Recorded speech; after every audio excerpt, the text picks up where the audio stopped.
OTT platform I স্ক্রিনে live stream হচ্ছে। যাচ্ছে বিস্তারিত সংবাদে। এফডিসিতে চলচ্চিত্র শিল্পী সমিতির 2024-26 মেয়াদের কমিটির শপথ অনুষ্ঠান শেষে মারামারির ঘটনা ঘটে। এতে অন্তত 10 জন সাংবাদিক আহত হয়েছেন। ঘটনা তদন্তে কমিটি গঠন করা হয়েছে। এ ঘটনায় দুঃখ প্রকাশ করেছে চলচ্চিত্র শিল্পী সমিতি। দায়ীদের বিরুদ্ধে প্রয়োজনীয় ব্যবস্থা নেওয়ার দাবি জানান সাংবাদিক নেতারা। বিস্তারিত জানাচ্ছেন আল মুকসিদ। চলচ্চিত্র শিল্পী সমিতির নতুন কমিটির শপথ শেষ হতে না হতেই সমিতির সদস্য এবং সাংবাদিক ইউটিউবারদের মধ্যে হাতাহাতি ও মারামারি শুরু হয়। উত্তপ্ত বাক্য বিনিময়ের এক পর্যায়ে শুরু হয় চেয়ার ছোড়াছুড়ি। এই ঘটনায় বেশ কয়েকজন সাংবাদিক আহত হন। আহতদের প্রাথমিক চিকিৎসার জন্য হাসপাতালে পাঠানো হয়। তারা আমাকে দূর থেকে, তারা যখন আমাদের কাছে পাচ্ছিল না তখন দূর থেকে সালাম নামে একজন আছে, জয় আছে, সবাই মিলে মারছে। ঘটনায় সুষ্ঠু তদন্ত করে দোষীদের দৃষ্টান্তমূলক শাস্তি দাবি জানান আহতরা।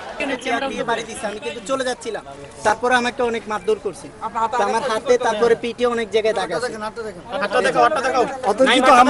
হামলার ঘটনায় বাদশাহ সভাপতি রাজু আলিম ও সাধারণ সম্পাদক রিমন মাহফুজ নিন্দা ও দোষীদের কঠোর শাস্তির দাবি করেন। শিল্পী সমিতির সভাপতি মিশা সওদাগর ও সাধারণ সম্পাদক মনোয়ার হোসেন দীপজল দুঃখ প্রকাশ করে দোষীদের বিরুদ্ধে ব্যবস্থা নেওয়ার প্রতিশ্রুতি দেন। শিল্পী সমিতির নেতা ও সাংবাদিক সমিতির যৌথ আলোচনায় প্রযোজক আরশাদ আদনানকে প্রধান উপদেষ্টা করে 11 সদস্যের তদন্ত কমিটি গঠন করা হয়েছে। আল মুকসিদ, চ্যানেল আই, ঢাকা। তীব্র তাপদাহে দেশের সব ধরনের শ্রমঘন শিল্প কারখানার উৎপাদনে প্রভাব পড়েছে। এর মাঝে তৈরি পোশাক কারখানাগুলোতেও শ্রমিকদের উপস্থিতি কিছুটা কমেছে। তবে সবুজ কারখানাগুলোতে শ্রমিকদের জন্য কর্মস্থল ঠান্ডা রাখার ব্যবস্থা এবং ওরসালাইন ও পানি বিতরণের ব্যবস্থা থাকায় কর্মীরা উৎপাদন চালিয়ে যাচ্ছেন। শ্রমঘন শিল্পে তাপদাহের প্রভাব নিয়ে ধারাবাহিক রিপোর্টে আজ তৈরি পোশাক শিল্পের চিত্র তুলে ধরছেন মাসরুর শাকিল। দেশের সবচেয়ে শ্রমঘন শিল্পগুলোর মাঝে এগিয়ে তৈরি পোশাক কারখানা। তীব্র তাপদাহে কর্মী উপস্থিতিতে কিছুটা প্রভাব পড়েছে কারখানাগুলোতেও। পোশাক কারখানাগুলোতে কর্মীরা যাতে গরমে অসুস্থ হয়ে না পড়েন সেজন্য বিভিন্ন ধরনের ব্যবস্থা নিয়েছে কর্তৃপক্ষ।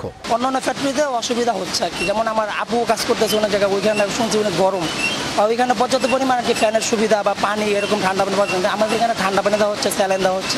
ফ্লোর যাতে ঠান্ডা থাকে, এয়ার কুলার, ফ্যান যাতে পর্যাপ্ত ঠান্ডা বাতাস আসে সেই ব্যবস্থা আছে। ডেমরায় উর্মি গ্রুপের এই কারখানা এখনও সবুজ কারখানা স্বীকৃতি পায়নি। তবে তাপদাহ থেকে কর্মীদের সুরক্ষায় এরই মধ্যে ব্যবস্থা নিয়েছে তারা। আমাদের প্রত্যেকটা গার্মেন্টসের ক্ষেত্রেই যাতে তাপমাত্রা সহনীয় পর্যায়ে থাকে, এজন্য এখানে আমরা ফ্লোরে কুলিং প্যাডের ব্যবস্থা করছি এবং ফ্লোরে পর্যাপ্ত ভেন্টিলেশন এবং এক্সস্ট ফ্যানের ব্যবস্থা আছে এবং তার পাশাপাশি পর্যাপ্ত বিশুদ্ধ খাবার পানি, সেই সাথে ঠান্ডা খাবার পানিরও ব্যবস্থা আছে। তাপমাত্রা পর্যবেক্ষণে ফ্লোরগুলোতে যন্ত্র বসানো হয়েছে। পাশাপাশি স্বাস্থ্য নির্দেশনা প্রচার করা হচ্ছে নিয়মিত। দেশে মোট 3000 তৈরি পোশাক কারখানা রয়েছে। ইউএস গ্রিন বিল্ডিং কাউন্সিলের সনদ পেয়েছে এর মধ্যে 214টি, যেগুলোর প্রত্যেকটি গ্রিন সার্টিফাইড এবং প্রতিনিয়ত এই সংখ্যা বাড়ছে। বর্তমানে তীব্র তাপদাহে এই গ্রিন কারখানার কারণে তৈরি পোশাক খাতের কর্মীরা কিছুটা স্বস্তির সাথে তাদের উৎপাদন চালিয়ে যেতে পারছে। ডেমরার একটি কারখানা থেকে মাসরুর শাকিল, চ্যানেল আই। তাপমাত্রার পারদ বেড়ে যাওয়ায় তীব্র তাপদাহে বিপর্যস্ত সারা দেশের জনজীবন। গরমের নাভিশ্বাস উঠেছে রাজধানীবাসীর। এমন পরিস্থিতিতে রাজধানীর ইলেকট্রনিক পণ্যের মার্কেট, দোকান ও শোরুমগুলোয় এসি, ফ্যান ও এয়ার কুলার বিক্রি বেড়েছে। বিক্রেতারা জানিয়েছেন ক্রেতাদের অধিকাংশ মধ্যবিত্ত ও নিম্ন মধ্যবিত্ত। বিক্রি বেড়ে যাওয়ায় পছন্দের মডেল পাচ্ছেন না অনেক ক্রেতা, আর দামও কিছুটা চড়া। আরও জানাচ্ছেন রোকসানা আমিন। ঈদের পর থেকেই বেড়ে চলেছে তাপমাত্রার পারদ। দেশের কোনো কোনো অঞ্চলে তাপমাত্রা 40 ডিগ্রি সেলসিয়াস ছাড়িয়ে গেছে। এমন গরম থেকে রেহাই পেতে এয়ার কন্ডিশনার এখন অপরিহার্য হয়ে দাঁড়িয়েছে বলে মনে করছেন অনেকে। কতটা গরম এটা বলে প্রকাশ করা যাবে না, ইটস টু মাচ, অনেক গরম। এসি এখন খুবই দরকার সব জায়গার জন্যই, যেটা না নিলেই না।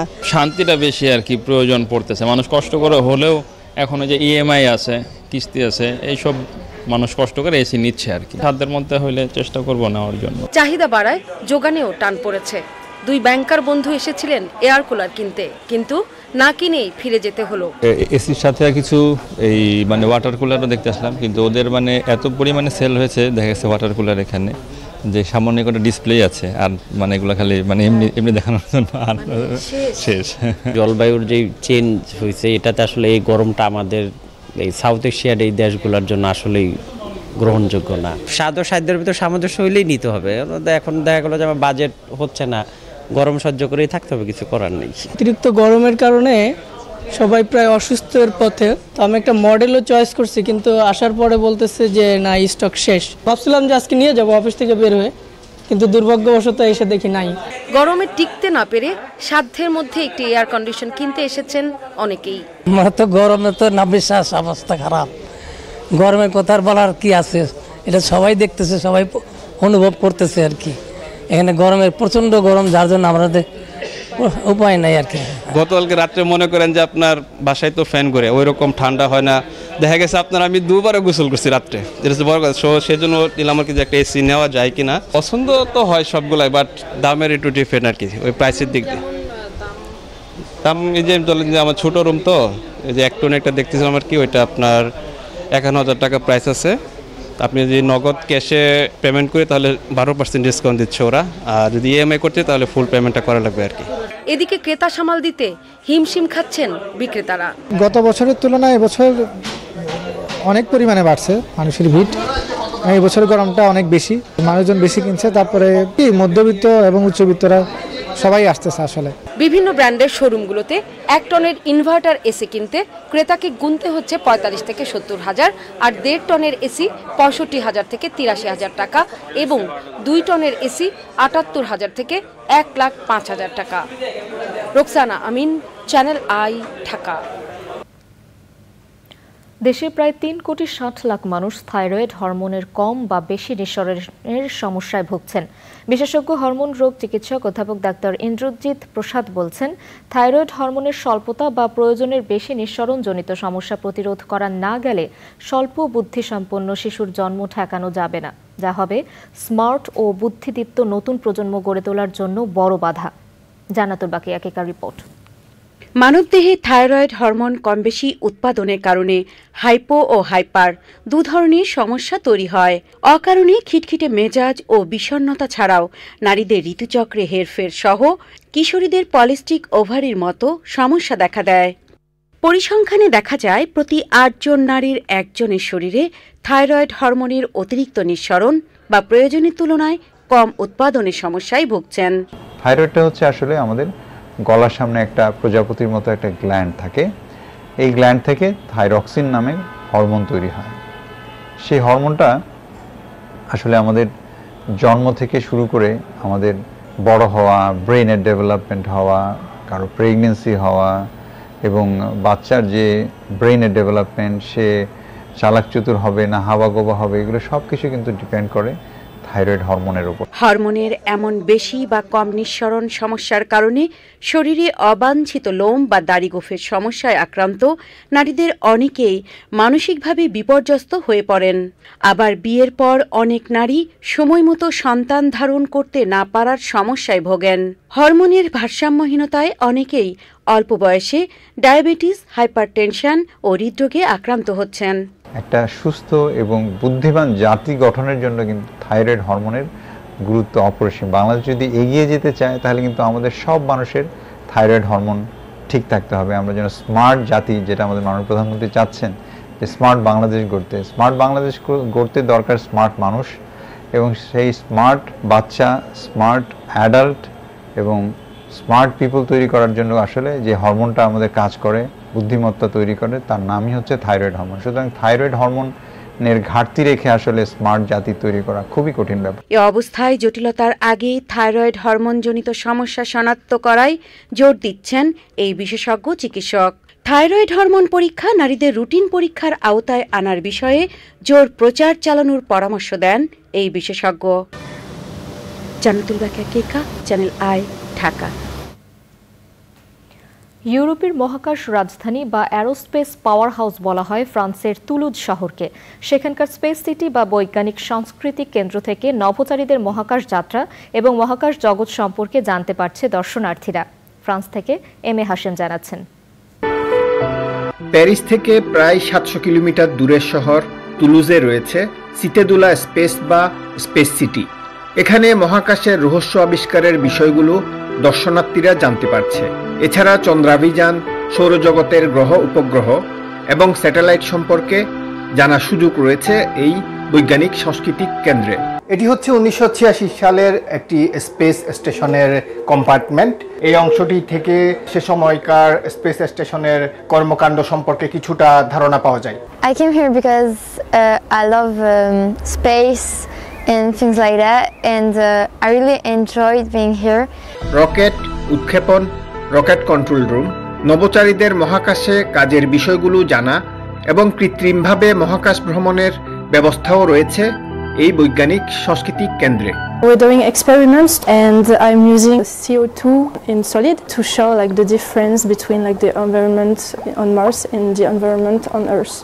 মহাকাশে গেলে কি ধরনের এক্সপেরিয়েন্স আমাদের হবে, এখানে আসলে সেটি বোঝা যাবে, সেটি জানা যাবে। এটি অত্যন্ত শিক্ষণীয় বিষয়, জানার বিষয়। ইউরোপীয় মহাকাশ সংস্থা এয়ারবাস স্পেস বিভাগ সহ আন্তর্জাতিক মহাকাশ গবেষণাগারগুলোর সহযোগিতায় এই স্পেস সিটি প্রতিষ্ঠিত হয়েছে। M A Hashem, Toulouse, France. দর্শক, এবারে বিরতি এবং বিরতির পর যা থাকছে।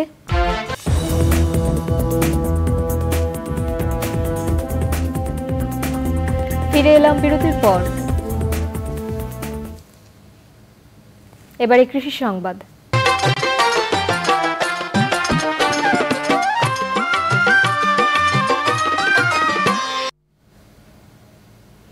রাঙামাটির পাহাড় ও ঝালকাঠিতে সূর্যমুখী ফুলের আবাদ হচ্ছে। পাহাড়ি এলাকায় আগে সূর্যমুখী কম দেখা গেলেও অন্য ফসলের সাথে এখন পাহাড়ের প্রত্যন্ত গ্রামেও সূর্যমুখী বাগানের দেখা মিলছে। ঝালকাঠিতে কৃষি বিভাগ মাঠ পর্যায়ে প্রণোদনা ও প্রদর্শনী করে সূর্যমুখী আবাদ সম্প্রসারণের কাজ করছে। এবারে প্রকৃতি সংবাদ।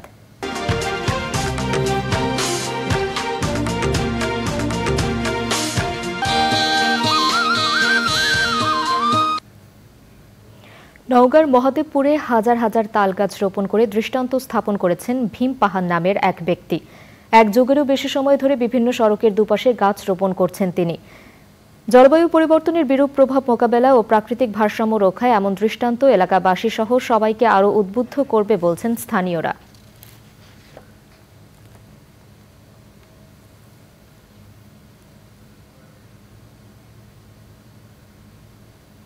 এবারে খেলার খবর।